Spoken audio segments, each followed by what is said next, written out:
Hello, everyone, and welcome to this special as we get towards the end of 2025 episode of Prinsights Spotlight. I am so pleased to be welcoming back again James Eagle, who is a renowned visual analyst. He's author of the book From Chaos to Clarity: How Data Visualization Can Save the World. He's creator of an incredible Substack Killer Charts, which I subscribe to, and he is the co-founder of his latest venture, Plotset. James, I cannot keep up with everything you're doing, but I am so delighted to be welcome you back here today. Well, thank you very much for inviting me. I really appreciate it. So, James, you just became recently a bestseller on Substack, so congratulations on that. And you noted that you actually have this philosophy of on the Substack sharing some of your competitors' work actually every day as part of your newsletter, Five Killer Charts, and that's a good thing. So, can you just explain a little bit about your Substack and how you came to it and what it's comprised of? I mean, for me, Substack is my place where I unwind. It's where I can really say what I feel and show my passion in a non kind of corporate environment. So when you go to Substack and you subscribe to Killer Charts, what you're seeing is basically everything that I love. So, and of course, I love data and I love charts, and I'm known for my animated data visualizations, my animated charts, and that's why I'm followed very kind of intensely on LinkedIn. I have like something like 193,000 followers. I work with some really large, big financial institutions building data visualizations for them. And for me, what I do on Substack is I do something very, very different. I basically post charts that are not mine, that are from, they're not necessarily competitors, but I like to say they are. But they're basically charts that are not owned by me, that I love. And the reason why I do that is because, and this is reflected in my book. I believe that data visualization is more important than ever before because we're living in a world where there's so much misinformation, so much confusion, so much data that is very hard to know what's true and what's not. And in a way, whenever I see a really beautiful graph or chart, I believe it brings just that little bit extra clarity in the world. And so I like to celebrate um, good charts. And if they're produced by my competitors, I will celebrate them. I'll endorse them because it's part of my vision what data visualization should be about. And that's partly what Killer Charts is about. It's a kind of like a non-bipartisan kind of glimpse into what everything wonderful about data. And I will allow people to express their views and opinions, and I'll endorse them even if I don't 100% agree with them, just so that people can see for themselves, the message that they're trying to get across. And of course, I always backlink every single chart in my newsletter, so people can find where those charts came from. Yeah, you're everything that you put together is so impeccable, and I religiously and I'm not religious, but I do look towards your killer charts every day because you so encapsulate what is going on in the world, and you do make it clear and you do make it transparent. That is, as you say, so important. You recently posted on that a graphic from my old employer, Goldman Sachs, about AI, which is clearly a topic of conversation across markets right now, whether it's in a bubble, whether it's not. From our perspective, how commodities fit into the growth of AI, regardless of whether that's the case or not. And you said that it's starting to look like AI, a closed loop of money. And I'm wondering if you can kind of elaborate on that and discuss what it means to the AI supply chain from the hardware to the tech cycles and how everything fits in. I mean, it's a huge topic, and I would probably suggest that you look at the original Goldman Sachs research that was done on it because it was absolutely excellent. It was a really, really good research piece. But essentially, it's not that it's a concern, it's a worry. It's not something that I'm saying is definite that is 100% a problem, but there's a number of factors that feed into this closed loop of investing, right? So, first of all, I mean, this is something I worried about even during COVID times when we saw tech companies producing tremendous earnings, and there was a lot of fanfare behind those earnings, people saying that these are the most profitable companies and revenue generating corporations that we have ever known in US investing history. And the thing that what it reminded me of was basically the financial crisis back in 2008, when banks were also doing fantastically well, earning huge amounts of revenue. And they were all backslapping themselves and congratulating themselves on their success. And of course, we all know what happened there.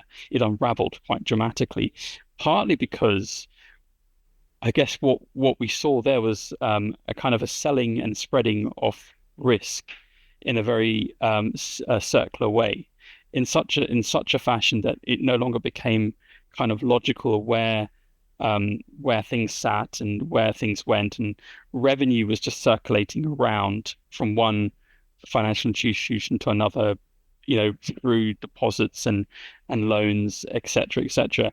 And the concern I have with the tech sector is that this has been going on for a long time. It's not necessarily specific to AI. This has been going on right back from when tech stocks started to enter into the trillion-dollar club territory. And you wonder whether or not the revenue that you're seeing is truly reflective of the fundamentals we're asked to believe. I mean, the other aspect to that is that the United States is an unusual economy in the sense that it has the US dollar, which is the preferred reserve currency of the world. And subsequently, it's able to borrow quite substantially. And that makes it vulnerable to what I believe bubbles because of the huge investment flows that enter the United States. Mm. There's a huge amount of investment made in the US, and part of that is because its best ever export is probably the US dollar. And that brings in a lot of money, and then that inflates and exaggerates that circular flow of investment because it basically levers it up. And I guess that's my main fear. Um, and to add to that, I guess the other risk that I see there is that well, once it once it starts, it's very difficult to say where it will end. So right now, those tech companies are pricing in a lot of future. So we're being told that we need energy. We need energy from everywhere. We need renewable energy. We need fossil fuel energy. We need energy, energy, energy because we need to build huge data centers. But there's a risk here, and there's a risk that maybe what we need is not yet known to us because we don't know what's going to happen. What happens if technology becomes more efficient in the future, and we don't need those huge data centers like we thought we did, because a lot of those LLMs are going to be sitting directly on our mobile phone devices or very Well, highly efficient, powerful hardware. mm, There's a lot of factors that I'm skeptical about. So I'm not an expert on technology and on AI, but I do worry that there's always a risk that we may be extrapolating too far in the future, like we did with .com. We could be doing the same with AI. Yes, there's lots of revenues, but where do those revenues come from, and are they just being recycled? mm, And yeah, that's kind of my feeling in a nutshell. yeah. Yeah, so that's how I feel at the moment.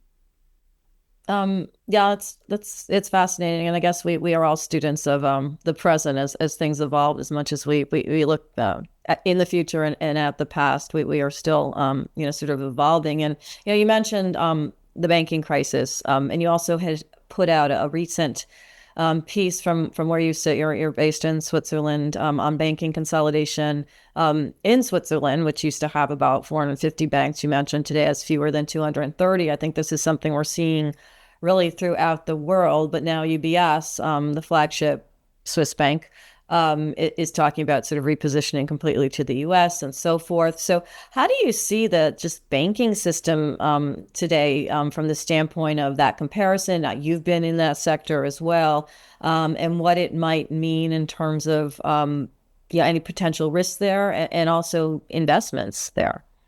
think there's a lot of disruption that's going to happen in the years to come, in the decades to come. Um, I think UBS is probably not going to move to the US.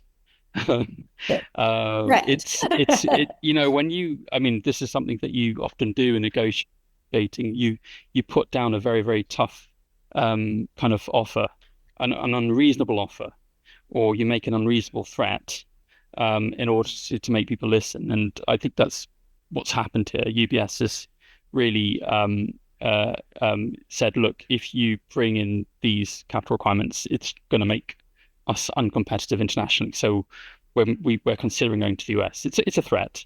It's not a. I don't see this as as something that will seriously happen. Mm. It's also something that I think if in Switzerland most people don't really worry that much about that because Switzerland. I mean, UBS is a global bank. It's there's so many Swiss banks here, and the bulk of wealth that comes into Switzerland. So we have a lot of very, very wealthy individuals depositing their wealth in Switzerland, and most of that is done in a very private way. It's not necessary through UBS. And so yes, it's a flagship bank. It's a huge bank, but it wouldn't break Switzerland. I think if it left, we'd still be in a relatively good position. It doesn't. UBS would still be operating in Switzerland anyway, so it's not like it's going to disappear. It's just, I mean, I'm skeptical. And I say that because I used to work for HSBC. HSBC has, I don't know why, but there's a really strong parallel between I feel that there is a very strong parallel between HSBC and UBS. So HSBC during the financial crisis, it was never bailed out, but it has been downsizing for the last 17 years. And I remember when it happened, when I left HSBC in 2010, and since then it's just been downsizing, restructuring. And I think that's what's going to happen with UBS. HSBC has also threatened to go to Hong Kong and move its headquarters to Hong Kong, and yet it's still in London. So yeah, I take all that with a pinch of salt. In terms of like what really excites me though is the innovation in banking, and the way that banking is changing. And Switzerland is a very unusual country. On the one hand, it can be very conservative and you can feel like nothing really changes. On the other hand, it can be incredibly innovative. It's a very innovative economy. And this is in many ways, the United States also is an innovative economy. But in Switzerland, what's really shocking is the size of the country. It's tiny. It's a country of 8 million people, and yet it punches way above its weight on so many fronts, whether it's banking, pharmaceuticals, and so many other sectors. And it imports huge amounts of talent as well. That's why the salaries are so high in Switzerland. And so that's why I'm not so worried and that's why I'm based here, because you have a combination of stability plus innovation. And innovation is rewarded really well here. They take it really seriously. So I think that it'd be impossible for me to really delve into this now, but there are so many things Switzerland's doing right on the banking side when it comes to innovation, in terms of the technology, in terms of what they're doing when it comes to crypto, when it comes to just generally banking in general, how they're actually evolving. It's absolutely fascinating. And it's really, really interesting on the fintech side as well. But I could talk for hours on that, and I don't think I've got enough time to go through all the different topics that there are currently going on in Switzerland. It's a really compelling space, and it's cool that you're in it, and maybe at some point we don't have hours probably at any point, but we can just sort of delve into those innovations. The other thing, of course, Switzerland is known for, as a way of a segue, is obviously the gold business, gold vaulting, the security of it, the jurisdictional neutrality of it, and so forth. And you've certainly done a lot of analysis on gold, on mining, on commodities over this year. And I'm wondering if you have any thoughts on where we're at in terms of gold, in terms of vaults, in terms of how that's potentially expanding globally or shifting, and in general on that commodity space going into 2026. I mean, I still think I still think central banks are going to continue to diversify into gold, just because they're worried about having too much exposure to the US dollar. And you see this as a general trend across all markets, especially in emerging markets. But I don't see this as necessarily the demise of the US dollar. I just see this as a kind of a slow, gradual shift into gold because aren't many other kind of alternatives to the US dollar. And when it comes to gold in Switzerland, it's gold is actually quite a small sector here. I mean, there's not a lot of people who are involved in gold smelting. It's quite a small industry. So although there was a big furore when the United States slapped on, I think it was a 39% tariff or 37%, I can't remember now. But there was it doesn't actually have a sizable impact on Switzerland, that particular sector. So um, yeah, yeah. I mean, it's the I'm not so worried about the impact over here. Um, but yeah, I mean, on the in terms of where gold is heading. Honestly, I'm not the right person for that. I mean, it's really not a commodity that I follow very closely. I certainly took an interest in it when it went over $4,000 an ounce, but Mhm. it's not something that I actively follow and ever thought about trading. I have an interest in commodities, but it's not so much from the trading side. I have an interest in projects. You know, we have a lot of kind of mining companies that specialize in mining in Switzerland. So and I've always had an interest in oil and gas and mining, but purely from an investment perspective. So Mhm. looking at projects, looking at technical reports, NI 5101s or reserve reports like you have in the US, and looking at projects. I have an interest in exploration and production assets, and that's really more of an interest of mine. I never really talk about that, but it's something that I have an interest in, just purely on the side of what I do when it comes to data visualization. Right. Well, no, thank you for sharing that here, James. And before we wrap, if you just sort of look at or consider all of the different aspects of the world you're looking at, from a macroeconomic to demographic to just general evolution of where we're at in the world going into 2026, are there perhaps three areas or X areas that you think are going to be particularly um, interesting going into 2026 that you're fascinated by, that you can perhaps share with our listeners, our viewers here today? Um, okay, so first of all, I'm worried about the lack of data the data blackout that we had in the US during the US shutdown. I also think that there's a little bit of complacency um, among a lot of economists and market commentators about the effects of tariffs on the US economy. There's some people who are just saying, "Oh, tariffs have had no effect on the US." And simply, it's kind of ludicrous because they haven't factored in that there is a lag effect, and the effects of tariffs may not be felt now. You may only really feel the effects of them in 2 or 3 years' time, but it's a real concern. I don't want the US economy to suffer. No one in the world benefits from that. It's very important that the US remains robust and strong economically and competitive on the world stage. I My concern right now is that the US is not being competitive. It is actually turning in on itself and being defensive. And a defensive economy is not an innovative economy. So it also concerns me that the country itself or the leadership in the United States doesn't fully comprehend um, the concept of trade flows and what trade does. Trade is incredibly important. Trade creates peace. And the reason being is, you can trade with your enemies. They'll always accept your gold. They don't care where it comes from. Money is money. We always say that money is the root of all evil, but in reality, the flow of money can and the flow of trade stitches us together and unites us. Even if we have political differences and ideological differences, it allows us to work together. And creating trade barriers, slapping up tariffs, that creates instability.